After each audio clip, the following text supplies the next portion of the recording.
So, you've just finished watching Dragon's Den, and now you're not watching The Apprentice. You're watching Necrons and More Live, episode 16, and it's coming right up. Necrons!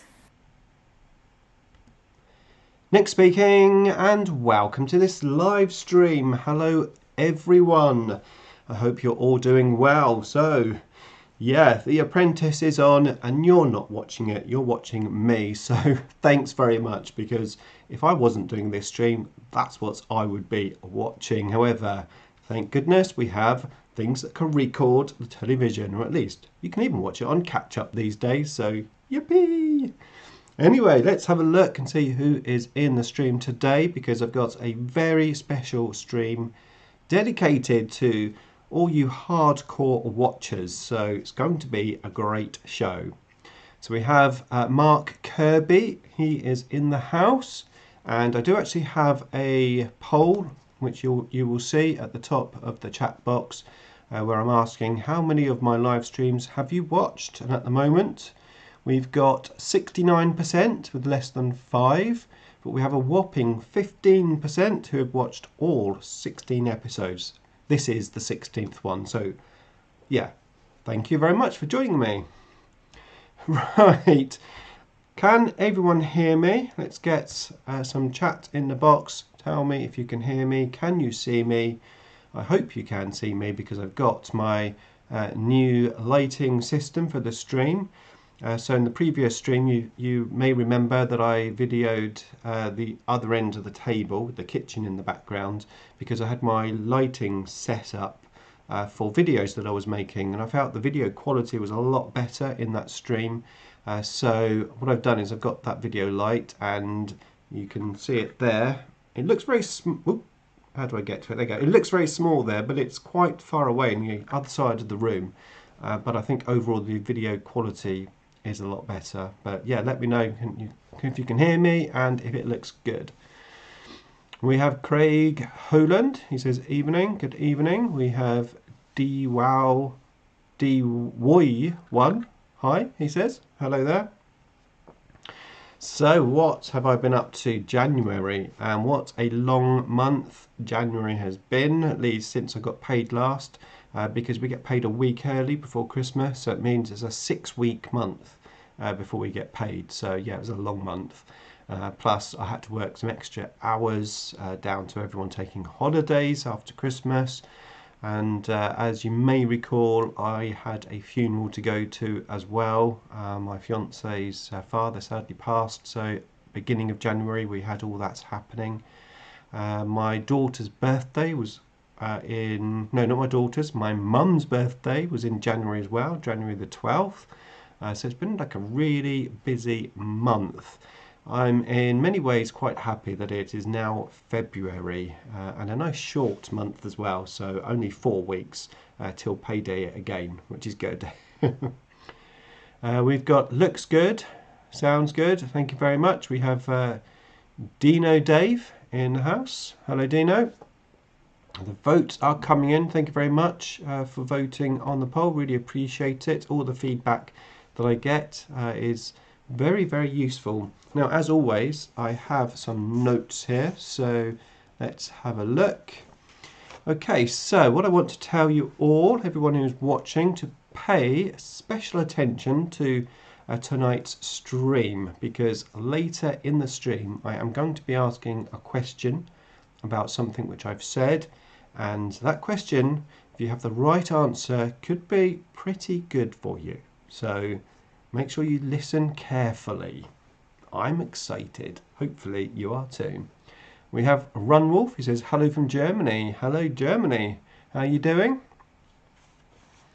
So let's have a quick chat about the channel, a channel update. So you may have noticed I had a lot of videos go up in January, at least 2 a week, in most cases 3 a week. It's been pretty good. Obviously the Ark of Omen coming out gave me a few more videos to make, but most of my video content was upped because of my army showcase videos, which I recorded all of those in a very short space of time. really hectic. I didn't get much sleep, I can tell you now. I was recording and editing way into the small hours because I had the table set up with all the lighting, and I couldn't sort of pack my models away to get them back out again for the next video until I'd completed the edit and I was happy with it. So I did all of those very quickly. There are 7 videos in total, so that gives me 7 weeks worth of videos, which meant that any extra videos that I did, obviously I could sort of add to the week's worth of videos. So basically, yeah, loads of videos, which has been very nice because my watch time for the channel has gone up dramatically. So I think I've hit my highest watch time in the last 28 days. For within the last 2 years, so that was nice to see. Just shows you more content obviously is good. I foresee that the content will slow down slightly once those showcase videos disappear, but either way I am having fun. Living Dead Girl 40k says, saying hi from Little Belgium. Hello there, good evening, nice to see you. We have Zium. Everyone's got names that are impossible for me to pronounce. Hi, your videos are appreciated. Thank you, Mark. Thank you very much. I have also, of course, you may have seen, been doing a lot of short videos as well. I love short videos because it's a great way to sort of bolster my content, try new things out, and also YouTube seemed to like shorts quite a bit as well. So looking at my sort of most recently viewed videos, and my shorts are always doing quite well, so I'm going to keep making those shorts as well as of course the long content. So I'm going to do both, and obviously mixed in with once a month live stream. Really nice. Congratulations, love to hear your channel is growing. Thank you, William, appreciate that. Their numbers are legion. Haha, Pictic especially can't make people's lives easy. Now, I assume that that X at the beginning is pronounced as a Z. So, Z-U-M. That's what I'm going for. Z-U-M. Yeah, and of course, as well as the views, my sub count is moving up quite nicely. I think I'm 3 subs away from 25,900, so another 100 subs, and that's another 1,000 subscribers since my 25k giveaway. So really nice. Thank you everyone who does support the channel in all different ways. Obviously through my membership, actually physically donating money through the membership, but all of the likes and the comments and the shares, they really do mean a lot. So thank you everyone. Mine is way better than my real surname. I'm not even going to say that. Right, so that's a channel update. We're going to move on now to a quick hobby update. What have I been up to? Well, as you probably know, I had started my Locust Heavy Destroyers. I've finished those. I actually finished those quite a while ago. However, I am working on my Locust Lord conversion, which has been taking me quite some time, to be honest with you, mainly because I haven't really had that much time to put into it, but also because I've been thinking about how I'm going to do it. So it's been quite a big thought process. I haven't just been able to sort of sit down and just do it. I've been doing little bits, having a good think about what direction I want to go. But so I am close to finishing it now, and I'm making a little conversion video on it. Hopefully you'll like it. I've definitely gone for something a little different, but yeah, I won't spoil the surprise for you, but hopefully you will enjoy him when he's done. And then I know exactly what I'm going to do next. So once I've painted the Locust Heavy Destroyers and the Locust Lord, then I'm 100% going to do 2 Ghost Arcs stroke Doomsday Arcs, because I only have 2, and especially with Arcs of Omen, I think I want more. So I've got 2 unbuilt ones, so I'm going to build them. I'm going to make one of them an actual Ghost Arc, glue it together as a Ghost Arc, and the other one I'm going to magnetize into the Doomsday Arc. So I'll have 3 Doomsday Arcs, and then obviously anything else would just be Ghost Arcs. I am thinking about making an updated magnetizing tutorial, because my Ghost Arc tutorial is very popular, but I feel it's quite out of date and it's quite slow. I mean, the actual tutorial itself, how to do it, is fine, but I feel that there's a lot of like babble and stuff on there. So I'm thinking of making like a quicker, swifter, maybe easier to follow and potentially better information video. Let me know what you think about that. Do you think it's worth it? We have Modelling for Advantage. Evening, Captain. Good evening. How are you? We've got Joe C. Rose in the house and AVJ Mod. I see some Polish roots there. LDG 40k. Yes. Right. I am going to have a quick drink. Guess what film I recently saw?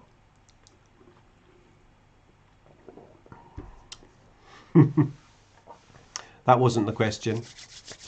There will be a question later though, as I said, so make sure you listen carefully. Right, I think we're ready to go on to our first segment of the show, and that is going to be Necrons of the week. Yes, it is Necrons of the week. This is a segment of the show where I look at some cool Necrons from around the interwebs, mainly on Facebook, but not always. So let's get set up, make sure I've got the right views on.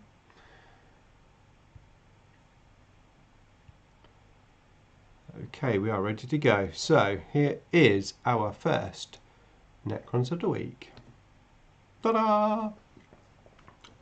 So of course I have been doing my Locust Lord, so I've been looking quite heavily at Locust Lords on the interwebs to see what other people are doing. This one is by Halsey Clark, and obviously this is basically the original one with a few sort of modifications. You've got the cape going down there, and if I turn it around, which is the thing that really caught my eye, were these additional bits just on the front here, which actually I thought was the front of the Ghost, the Annihilation Barge, you know, the little piece that goes on the front, but apparently it is just the front of the guns, the Gauss blasters, and then the section in the middle is just filed down plastic. I suppose you could use green stuff, make a little green stuff ball to put in there. But I really liked that. I think it looked really cool. I don't know that it's going to work on the new miniature. Well, I say the new miniature, the Locust Heavy Destroyers, which I'm using as the new miniature. But on the old one, I really like it. Obviously got the Lich Guard Warsigh there. Yeah, really cool, little conversion. Do you have a showcase of all your army? I'm making those individual videos, which is the best I can do now. When I made my showcase video about 5 or 6 years ago, I could get it onto a 4x6 table. Now I can't, I've just got too much stuff. So I've split it down into the different sections. Potentially I might edit all of those videos together into one video. So if somebody wants to just watch the whole thing, they can. But I think probably it'd be fine in a playlist. I'm going to have them all in one playlist. I think that sounds good, but I would also appreciate the older vid to stay up.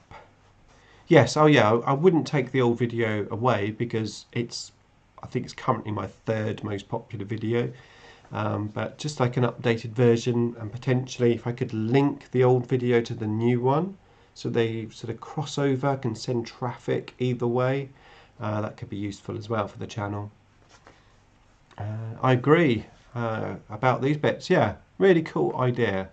Just adds that sort of extra detail. I like it a lot. Right, next one is this guy here by James Copeland, and I really like this because of the fact that it's just totally different. Obviously it is converted with some extra bits here. It's a Technomancer originally. Not quite sure what that is on his head. Let's see if we can have a closer look at that. Can we have a closer look? Can't quite work out what that is there on his head. I think it might just be something coming over the back and then over his face. But really good use of the warriors in the Ghost Ark. Very, very cool. I thought it was just really different, and obviously once it's got the base on there, I'm not sure if it's fully painted. I think it is, because he says Mercy Cryptic from the Overwatch, now in colour. So that's his description. Obviously it needs basing. So yeah, that's that one. The next one. Ta-da! We've got another Locust Lord. I mean, just look at this guy. He's got that massive staff, which does look really cool. However, I think the staff is so big because it's distracting you from the fact that he's going to fist you with his other arm. I do really like this, actually. Obviously, this here is just a normal staff. Looks like the Staff of Light. No, it's one from the Praetorian kit. And then obviously these two little blades on the side are the additional sections. It looks really cool and obviously incredibly well painted. I think if you're going to do a massive sort of blade there, then you've got to be able to paint it well, because it's just not going to look good otherwise. But no, really, really smart. I like that guy.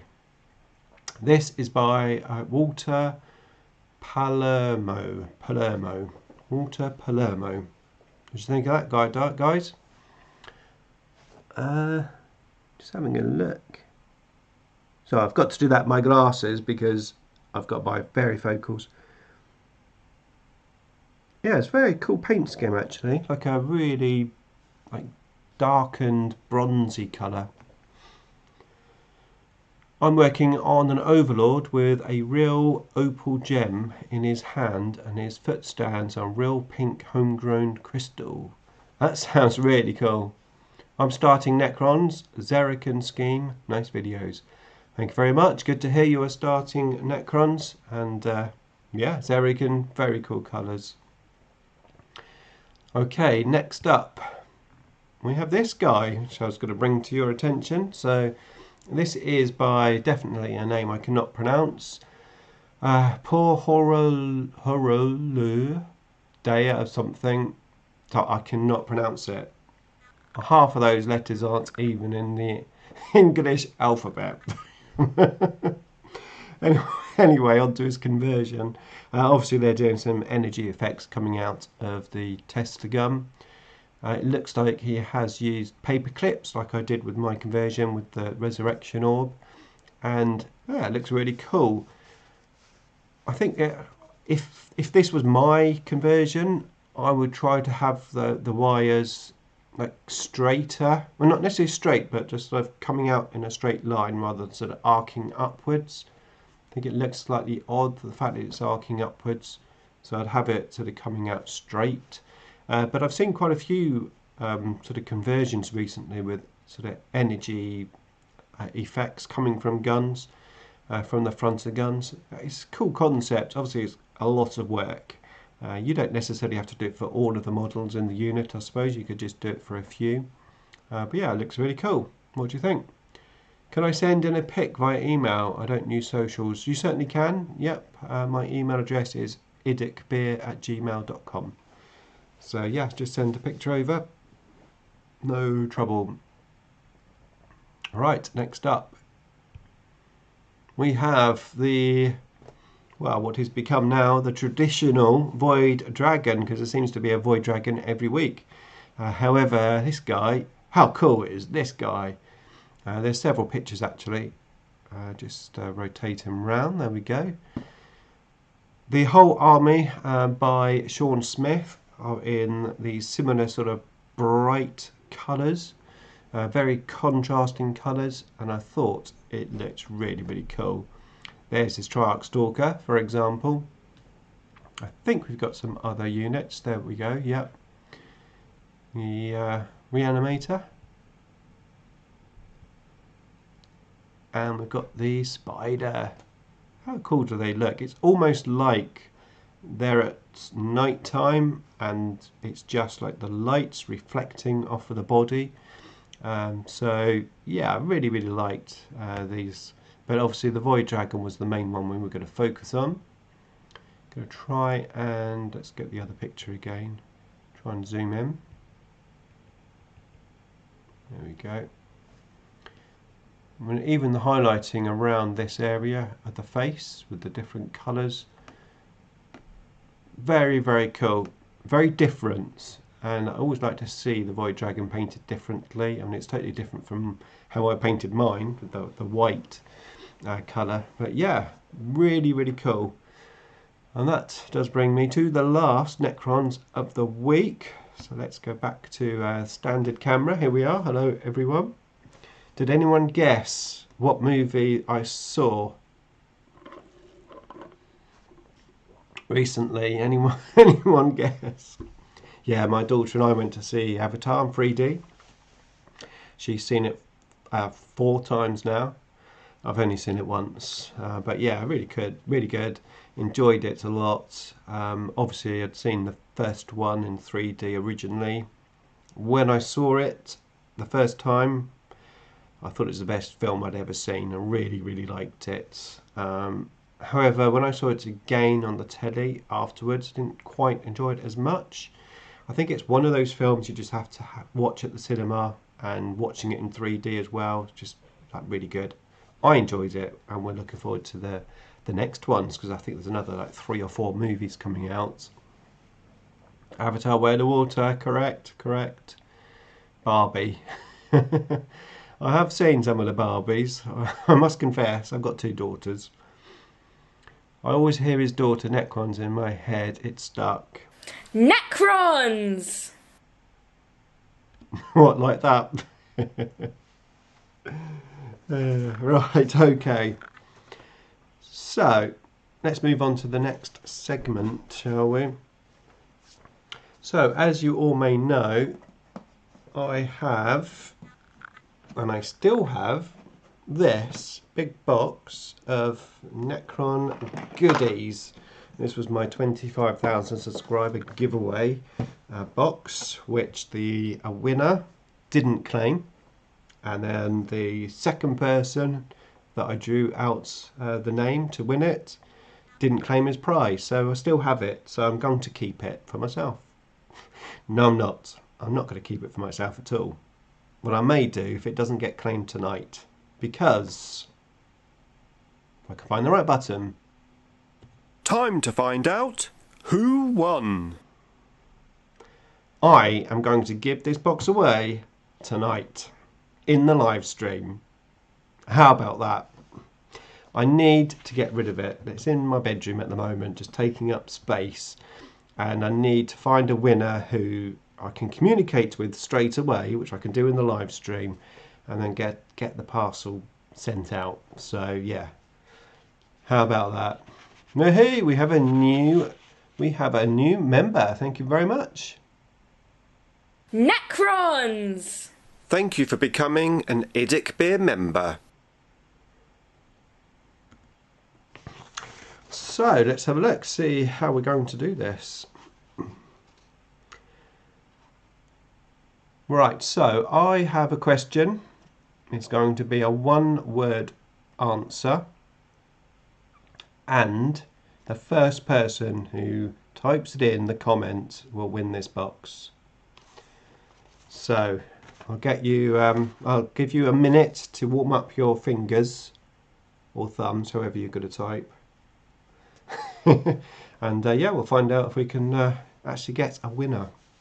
Avatar is the film that disappointed me the most. Everyone says you have to see it, and I saw it, and it's Pocahontas in space.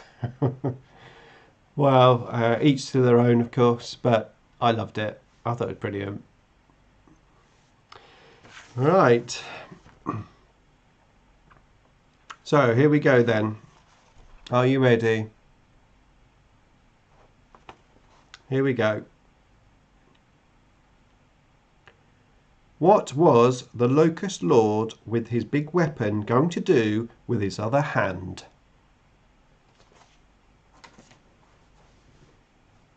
Now we wait with bated breath. Does anybody know the answer? Were you paying attention? We have no comments yet. You all have a chance to win.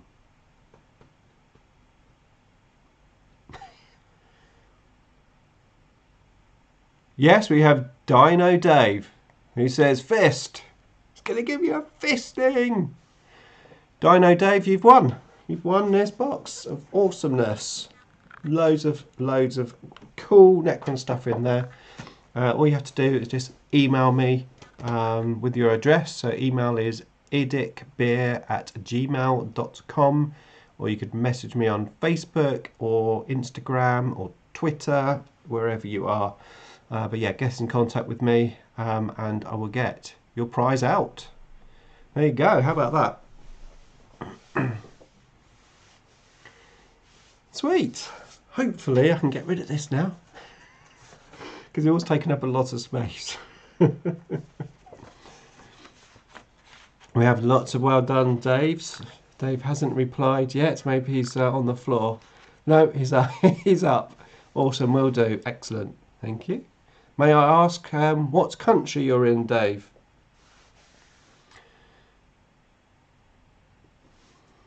Just so I know how much postage is going to cost me.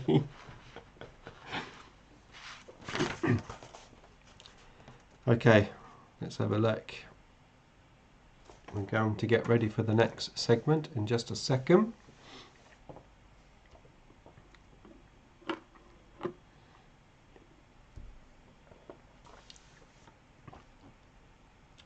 I am in the US. Okay, I'll make sure I've got lots of money then. It's quite a heavy box. Right, okay, here we go then. Next segment is Necrons!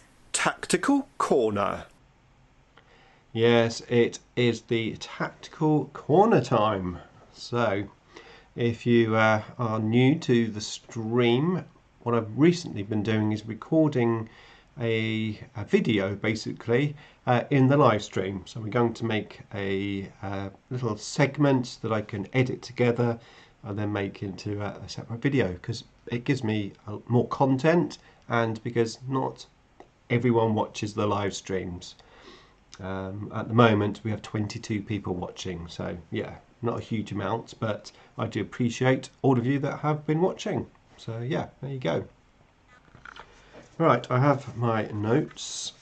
So I need to change my view. Let's do that.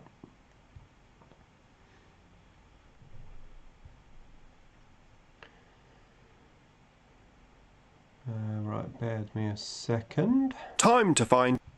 Not that one. Right, turn Facebook off and go to here and here. Okay, so today's tactical corner is going to be the best terrain layout and rules for 40k. It's going to be the title.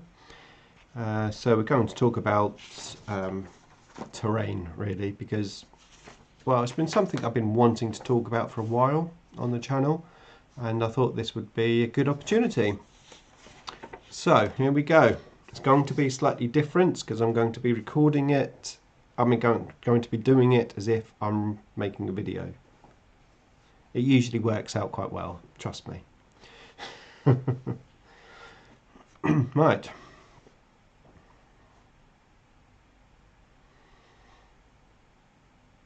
Terrain for 40k has changed quite a lot over the years. No, right, we're going to start again. That's just a test run. Okay, Terrain has been a big part of 40k for many years, however it's changed quite a lot. It seems even more important these days with all of the AP and multiple damage.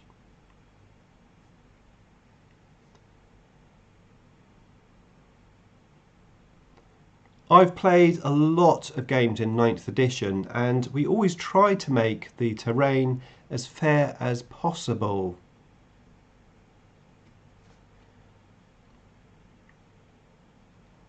We use the MetaWatch terrain balanced rules, but are they the best rules for 40k? Because sometimes it feels like there's no terrain at all, but at least it does for my Necrons, and it's coming right up. Okay, that's the intro done.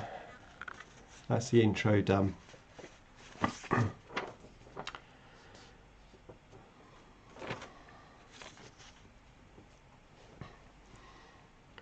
Nick speaking, and welcome to this video. Well, actually this is a edited segment from my recent live stream. If you want to see my live streams, then there's a playlist in the description below for you to check out.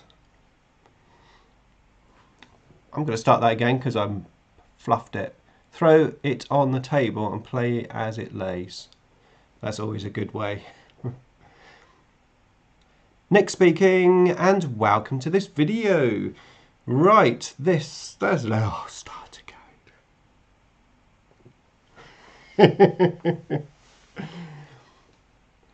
Nick speaking, and welcome to this video. Well, this video is actually edited from a recent live stream. So if you want to see my live streams, then you can find the playlist linked up in the description below. However, today we are talking about terrain because I have a bit of an issue with terrain because it just doesn't seem like there's any terrain on the table at all.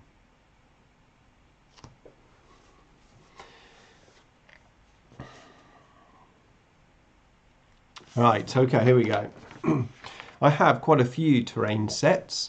I've got 2 Necron terrain sets.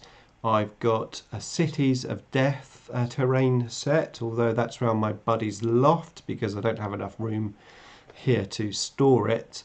But yeah, I've got some very cool looking terrain, and usually in the past I've always just set the board up in a thematic way, you know, what looks really cool.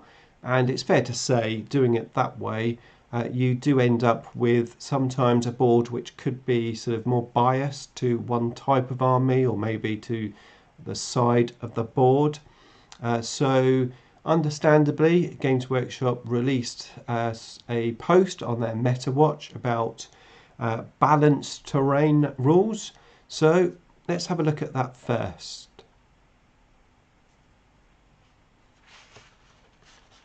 Thank you, Dave. That's brilliant. Yeah, I will have a look at the message. I'm not back to work until the weekend, so I'll look at posting it then for you.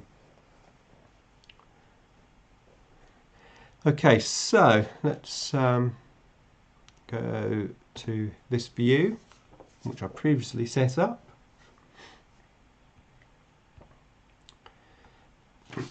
Right, now I need to remember to look at this camera. I've got a little blob of blue tack by this camera to remind me.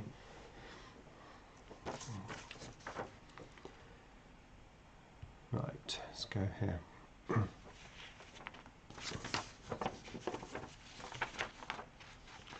Okay. So this is the article, and actually it was quite some time ago, June 21, but this is how I play my games these days with this particular setup. Obviously, of course, I play Richard most of the time, and we do play matched play as well, pretty much all the time. So let's just run through this. There's a couple of examples of the boards.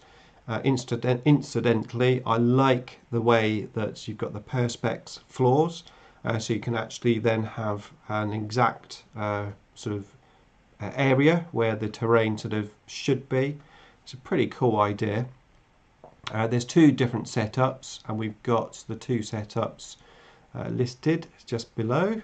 A bit speedy here, but there we go. Terrain setup 1. You've got the 4 big buildings there in the middle. You've got these 2 outer pieces and then 4 pieces in the corner. And these are marked different types, so terrain piece 1, 2 and 3. And the second board is the same pieces of terrain, but obviously a different setup. And the idea is, if you're playing maybe table quarters or hammer and anvil, you can change the board depending on the setup and depending on where the objectives are. And then you've got this little section here where it tells you what the different terrain pieces are. So let's have a look at these. Now, all 3 of these pieces are classed as area terrain. So in other words, they have a footprint. Infantry, beasts and swarm gain cover saves, and you use the normal rules for line of sight to see if you can see when you're sort of on it or standing in it. The ruins are obstacles, so that's the first 2 pieces here are both ruins. So they're obstacles, so not obstacles, obscuring. So they're classed as basically being more than 5 inches tall.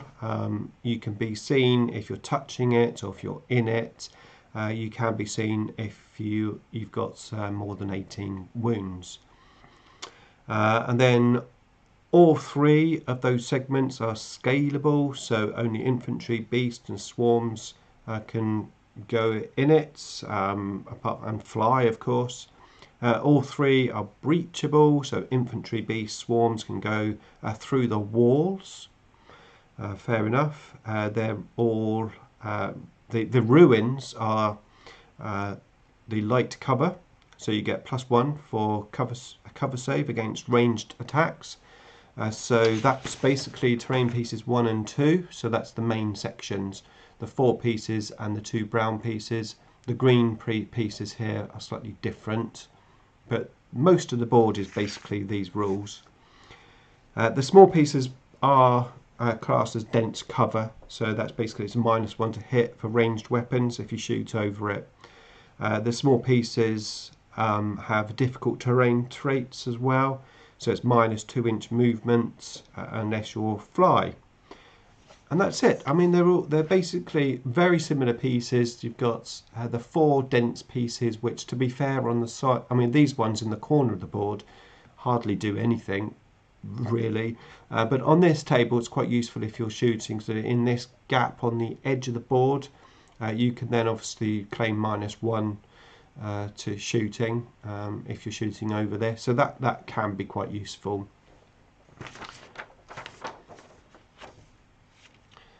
Right, we're going to change our camera view now.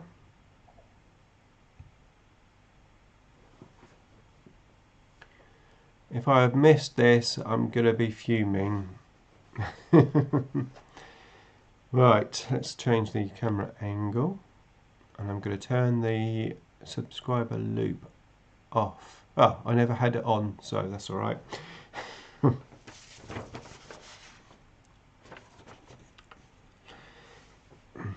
Right.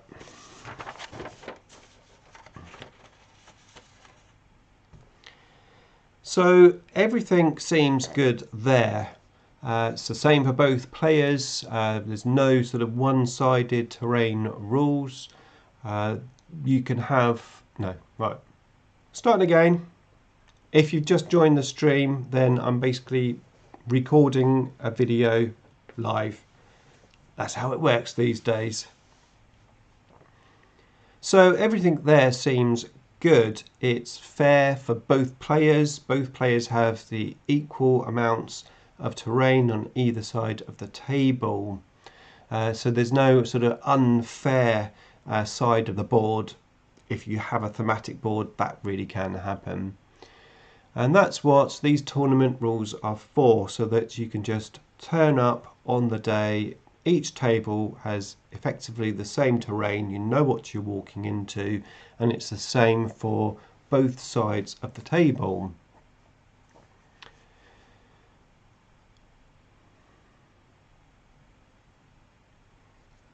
I mean, I do like things being even and equal for both sides, but there is a lot to be said for a themed table, especially if you're only playing themed lists and sort of having fun, basically. However, if you are playing a little bit more serious and more match play rules, then there's no doubt having an even table is the way to go.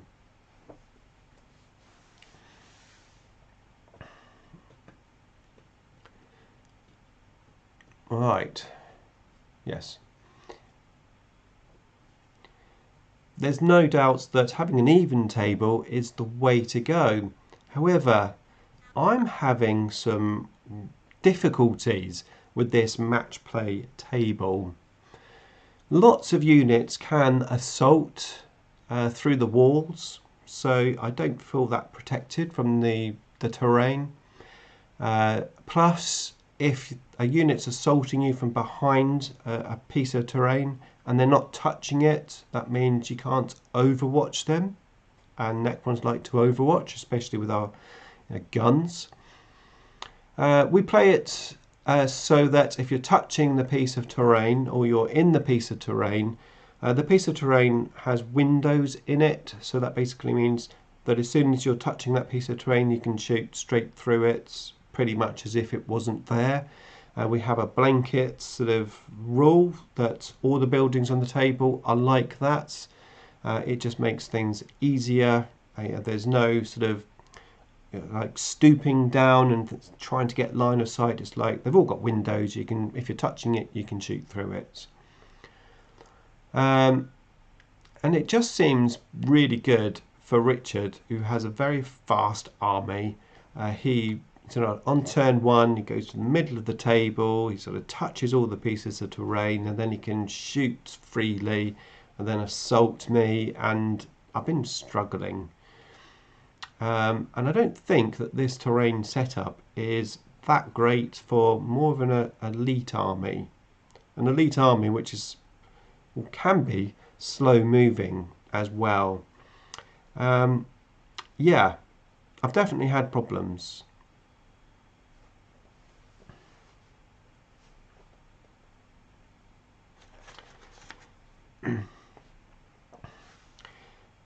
Now, as I said, we've been playing these pieces of terrain as if they had windows, and I think this is my problem.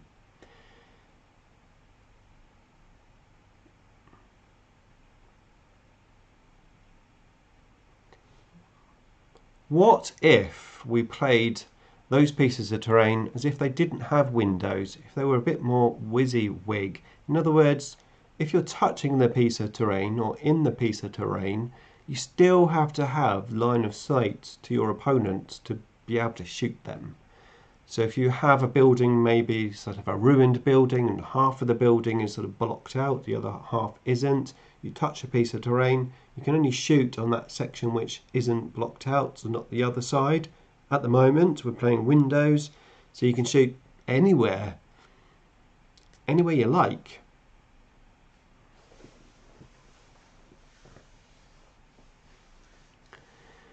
I will take questions at the end, or at least after I've done this segment. So yeah, hold your questions, guys, because I am looking forward to answering them. I haven't got that much longer.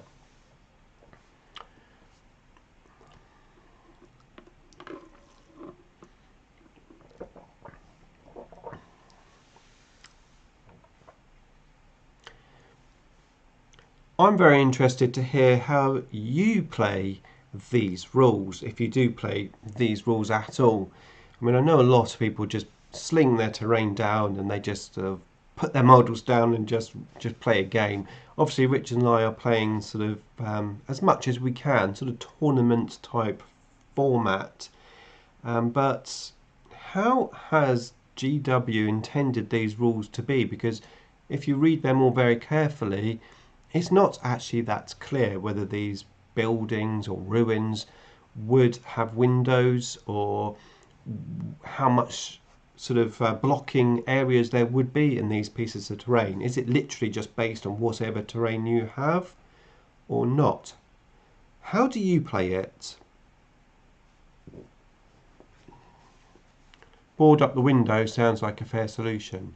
Well, that's the thing. The pieces that Richard has, he did actually board the windows up, but we now play them as if they have windows, because it just seems, it does seem to speed up the game, because there's literally no looking and working it out. You just touch the piece of terrain and you just shoot everything.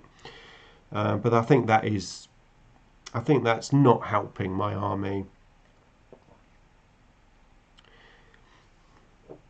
Now, I have talked to my opponent Richard about this, and we've had a good old chat, and we've agreed that going forward we're going to have a go at playing these pieces of terrain without windows and just see how much of a difference it actually makes.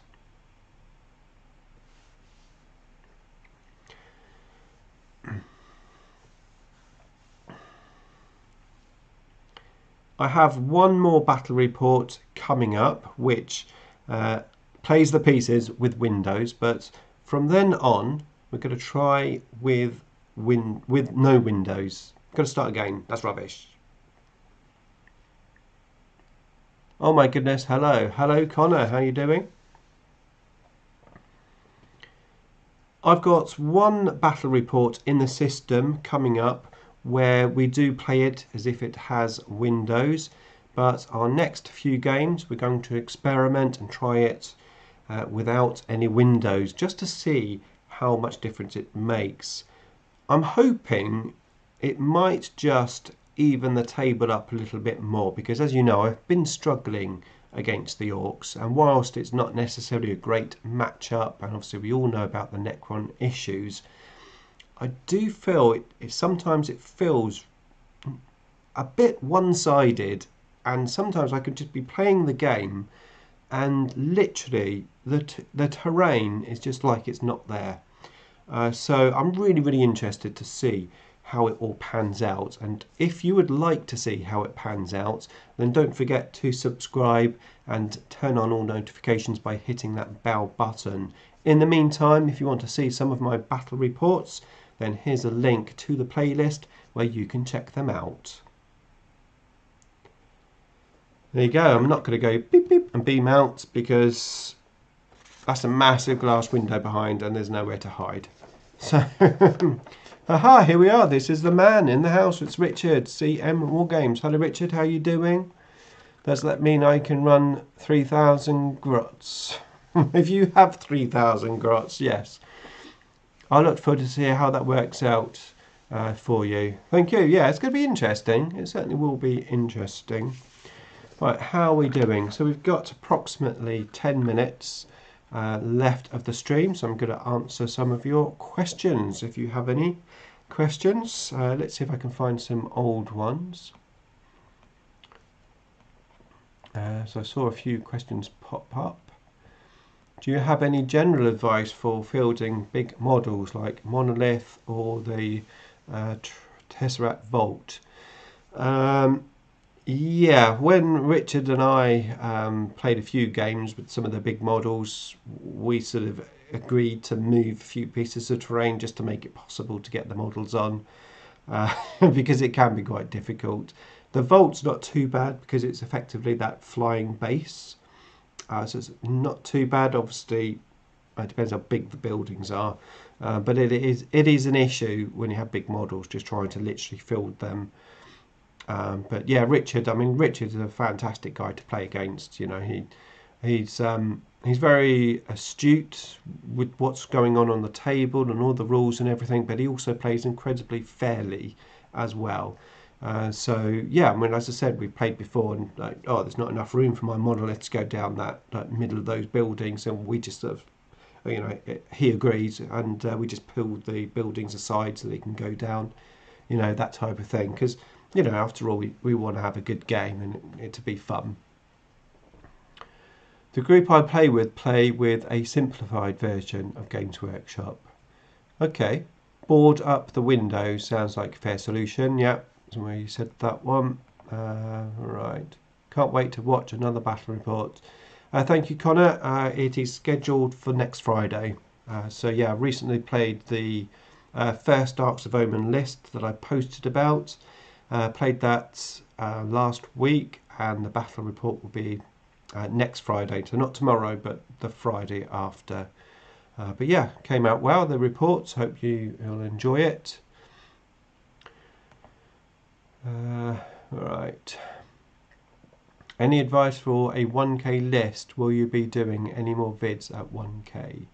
Hello Craig, yeah, no, definitely we'll be doing some 1k back reps, because Rich and I had a lot of fun actually playing 1k lists and using some of our other armies that we've got, like my Tyranids, my Dark Eldar. Richard was playing those. I've got Eldar as well, so we've got quite a few armies to choose, and they work well at 1k because obviously it's all new rules to play, and we have a limited amount of time when we play.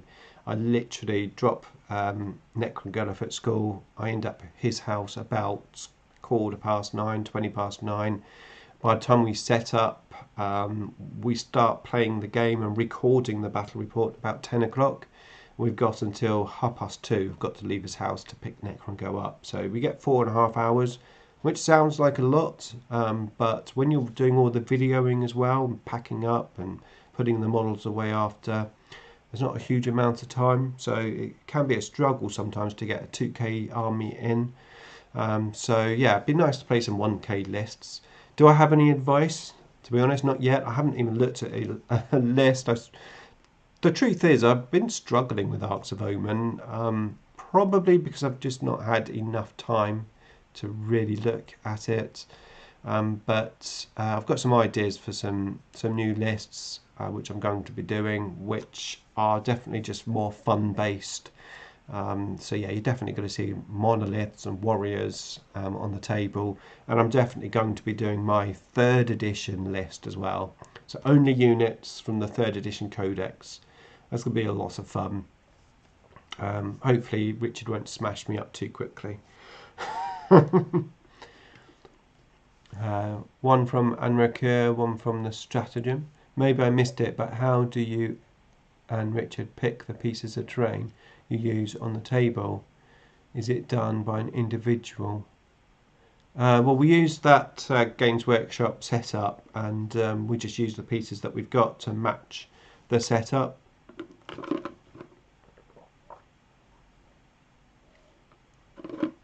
Oh, so thirsty. I've used much bigger models because of the terrain. A shame, since they got a nice point drop. I have a couple of friends I play more casual, and we all use some bigger models. Playing bigger models is cool. What I like about playing bigger models as well is you've got less to transport.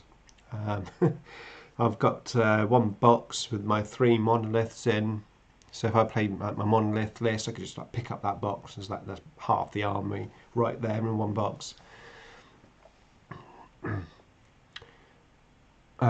So Richard has replied, Dino Dave, I do mainly so we can play immediately, but I set the terrain and board up so it's fair for either player no matter which side table you deployed on.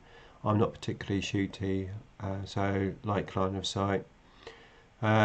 Looking forward to the new battle reports. Excellent, thank you. Yeah, we always do that. Whoever the home player is, they set the table up, but we literally do it so it's equal on either side. Most of the time, because of the way we video, I'm usually on the same side of the table anyway. Richard knows which side I take, but it's exactly the same on both sides of the tables. Same firing arcs, same pieces of terrain. Especially with this blanket rule, obviously if we go for the windows being closed, it will depend very much on the pieces of the terrain, but most of the terrain that we've got is pretty even. Maybe we could have some sort of set terrain, then use player placement of terrain. Might be interesting. Yeah, I mean, I remember in the old days we used to just set the pieces of terrain up. You used to take it in turn, so you roll a dice, the first player highest picks the first piece, and they put it down, and then the next person puts a piece and put it down, and you just put pieces down until you're both happy with how the board looks. That was pretty cool way of doing it, but you need both players there. Very often, I mean, before I started playing Richard, what I would normally do is I would just set the board up how it looks like the coolest. So I'd have my big Necron tomb, which is currently in my buddy's loft because there's no room to keep it here, but have that there, and then I'd place some like obelisks out the front of it, and then like ruin section in the middle, and I'd just like look at the board and think, yeah, that looks really cool. I did that, I remember, against Ace Face, made a really cool looking board, and then he was playing Tau, and I got blasted off the table turn 1 because there just wasn't enough terrain. It looks good, but there is a difference. You do need, you know, especially, as I said, with the amount of sort of armor penetration and the damage which is around these days, you've got to have an even board to make things like as balanced as you can. I've been thinking about the Night Scythe bomb. Yes, yeah, I mean, either the Night Scythe or the Monolith. Obviously the Night Scythe is going to be a lot easier to deploy. It will do the same job, although, you know, those guns on a Monolith are nice, and a charging Novok Monolith seems pretty good to me. I'm giving no hints away about what I might be playing at some point.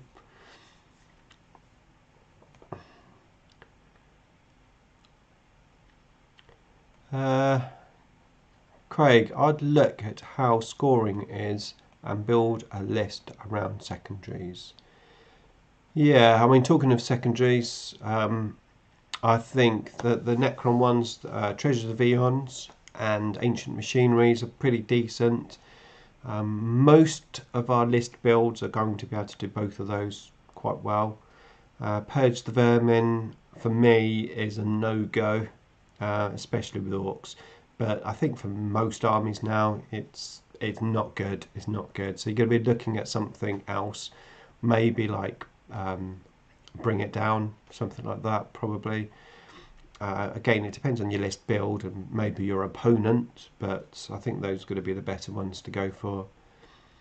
Dark Just says, which is the biggest battle you had points-wise, and how long did it take? 3,000 points is the biggest I've done, and that was Necrons versus Tyranids. I played Ace Face. We played the big battle because Ace had a Tyranid Forge World model, which I don't know the real name for. He calls it Tiny. It's the big, massive one on the spindly legs. He had that, and I played my Pylon, and this was the time when you could have shield generators, void shield generators. 3,000 points. Awesome game. There is a battle report on the channel. I'll try and link it up into the description of this video, so if you check back, it might be there. But yeah, that was a fun game. That is the biggest game that I've played. How long did it take? Pretty much all day. Personally, 6 times 5k points over 3 days. Warehouse floor. On the floor? No, on tables, I'm sure. That's a massive game. Yeah, I've never played like an apocalypse game. I would like to one day. What puts me off is getting the whole army out and putting it all back again because that takes it forever to take all the models away. Please don't tell me it was on the floor, Rich, because my back wouldn't be able to take that. I have had some fun games over the years. I think 4th edition for me had the best missions. I remember the mission where one opponent deployed in the middle, so you had like 2,000 points in the middle, and the other opponent deployed on the edges, on each of the edge, so to have 1,000 points one end, 1,000 points the other end. I think it was called Breakout, and then the idea was the person in the middle had to get as many units off the short table edge board as they could. Each unit they got off, I think you scored victory points for the amount of points that unit was worth. Some really fun missions in 4th edition. I really liked them. Right, here we go. I was younger then. It would take me 4 days to get off the floor now. It was literally on the floor. My goodness, I cannot imagine playing an apocalypse game that big on the floor.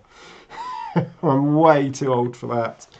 And on that note, that does bring me to the end of the stream. I really hope you enjoyed it. Congratulations to Dino Dave.